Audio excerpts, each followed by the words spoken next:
You ready for two radical ideas? Although I have the feeling that Lawrence may not be that conservative a community.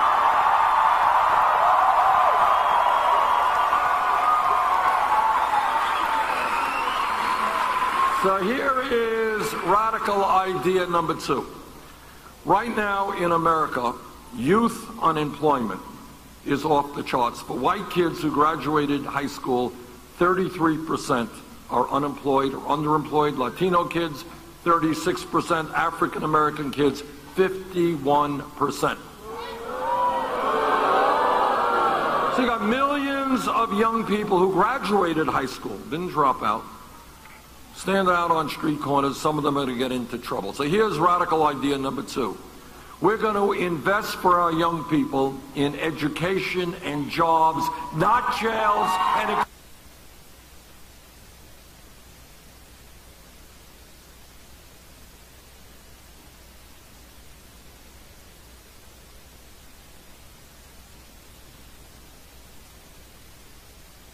Now, when we talk about a corrupt campaign finance system, and when we talk about a rigged economy, and when we talk about a broken criminal justice system, all of that comes together in a story that kind of took place about a month ago. Here's the story.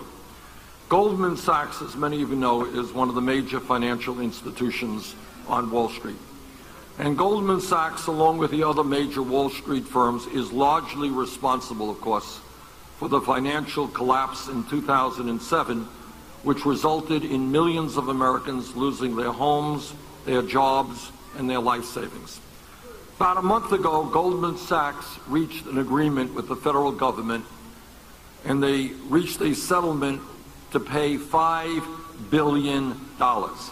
$5 billion. Other banks even paid larger settlement agreements.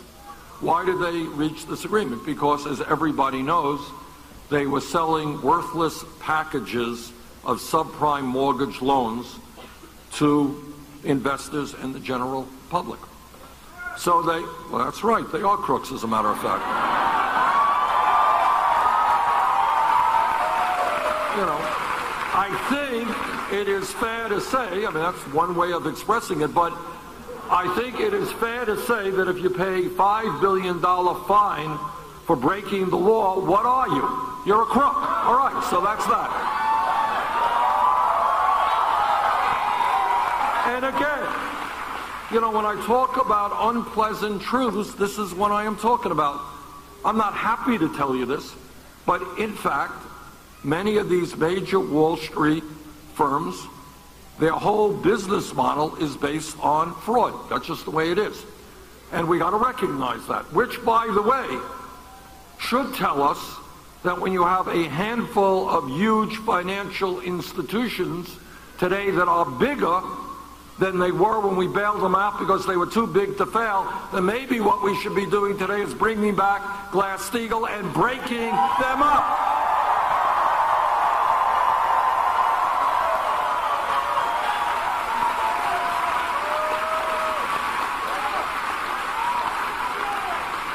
But let me get back to my story, which appears to be getting longer and longer. It started off as a short story, getting longer. Here's the second. So the first part is, you got major Wall Street institutions, some of the most powerful institutions in America, that are based on fraud, basic dishonesty, cheating people. Not a good thing. All right? Learn that in Sunday school. Ain't a good thing to be cheating people. Okay, point number two.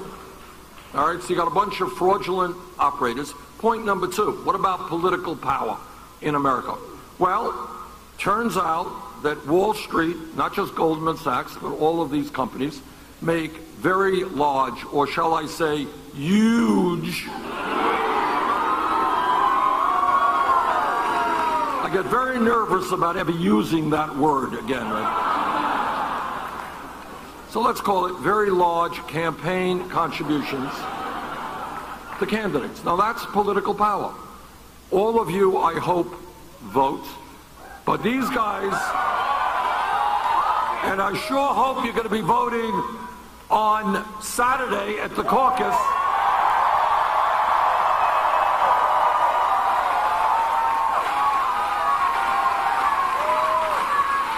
But these guys, they have the right to vote, but they also are pouring huge amounts of money into the candidates that they like. That's political power. Third point is called the revolving door. You know what the revolving door is? This is what the revolving door of politics is. You work on Wall Street, you're head of a major financial institution like Goldman Sachs, then you go to work for the government, and then you go back to Wall Street. Turns out that in the last 20, 25 years, Goldman Sachs has given the government 2 secretaries of the Treasury. Got it?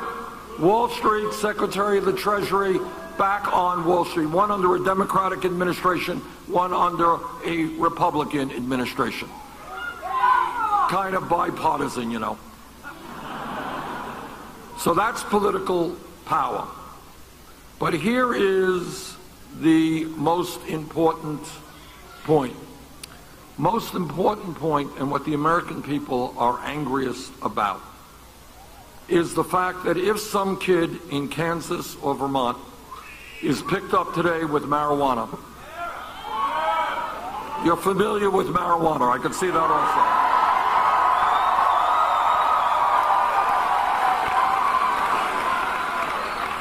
Oh, this story is getting longer and longer. But here's the point here. The point is, some kid in Kansas, some kid in Vermont gets picked up with marijuana. That kid will have a police record which will stay with him or her for the rest of their lives, which is, by the way, a serious issue, because you go out looking for a job, you got a police record, it may be held against you. All right? Yet if you are an executive on Wall Street whose illegal behavior helped to crash the American economy, resulting in millions of people suffering, losing life savings, losing their homes, losing their jobs, you know what happens to you? You get a pay increase.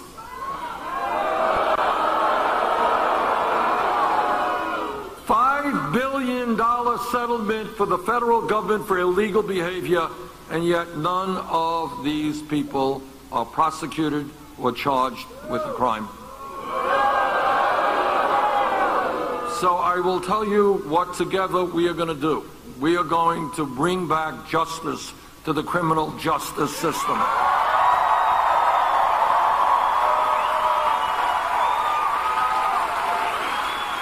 You know, what we all learned in school is that the heart and soul of the American justice system is equal justice for all. If you're poor and you break the law, you got to pay the price. If you are rich and on Wall Street and you break the law, you also have got to pay the price.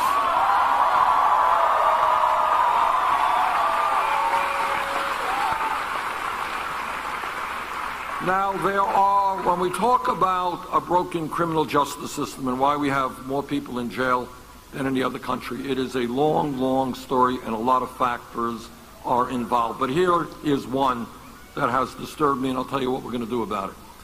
It turns out that over the last 30 years, millions of Americans have received police records as a result of having been caught possessing marijuana.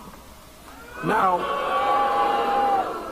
you can argue, and there are a lot of scientists who argue it, the pluses and minuses of marijuana. But right now, as part of the Federal Controlled Substance Act, and that is the act by which drugs are rated as to how dangerous they may be, marijuana is a Schedule I drug right next to heroin.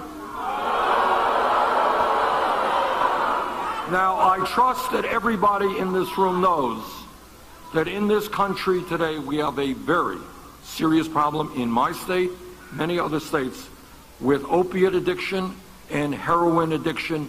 People are dying every day from overdoses on heroin. That is a killer drug, period. But it makes no sense to me to have marijuana in the same Schedule 1 level as heroin. That is why I've introduced legislation. I have introduced legislation that takes marijuana out of the Federal Controlled Substance Act.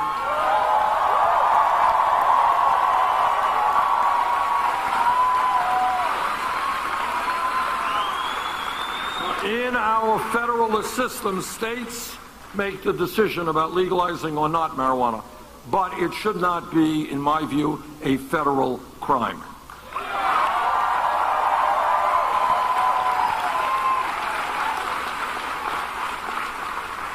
Now, one of the reasons that our campaign has been as successful as it has been, we started off at 3% in the polls, 60, 70 points behind Secretary Clinton. On Tuesday, we won major victories, not by a little bit, in Oklahoma,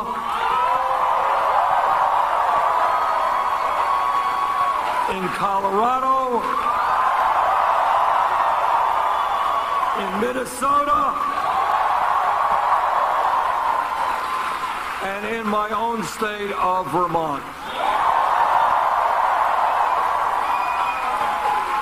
And in every case, those were double-digit victories.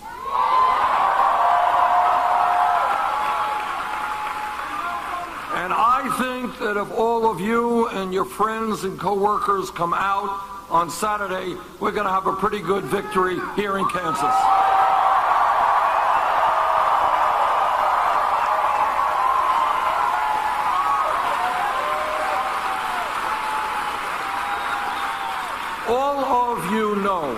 All of you know that from a world historical perspective, democracy is a pretty new concept. Pretty new. Last couple of hundred years. American Revolution, French Revolution, etc. And before that, what you had is societies, by and large, where kings and queens and czars made all of the decisions. What we have got to do in this country today is revitalize American democracy.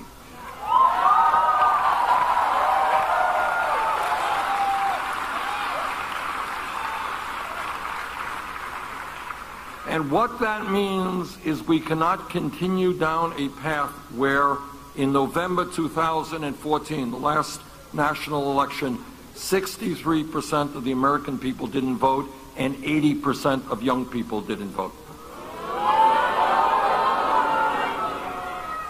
What we have got to do, and what we've got to make our friends understand, is there are people on the top who want nothing more than for folks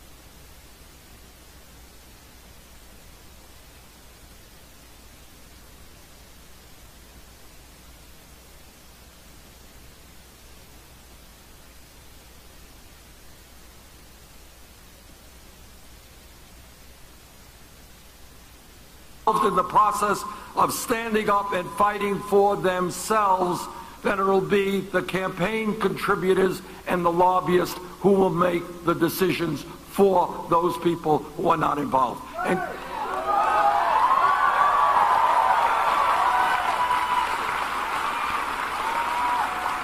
that is what the political revolution is about.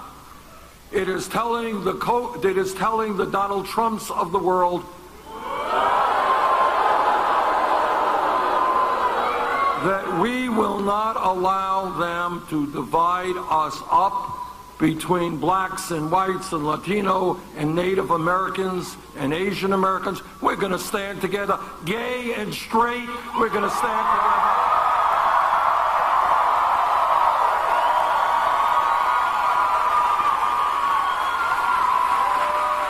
Men and women, people born in this country, people who have come from abroad. When we stand band together and we don't allow the demagogues to divide us up, there is nothing that together we cannot accomplish. That is what this campaign is.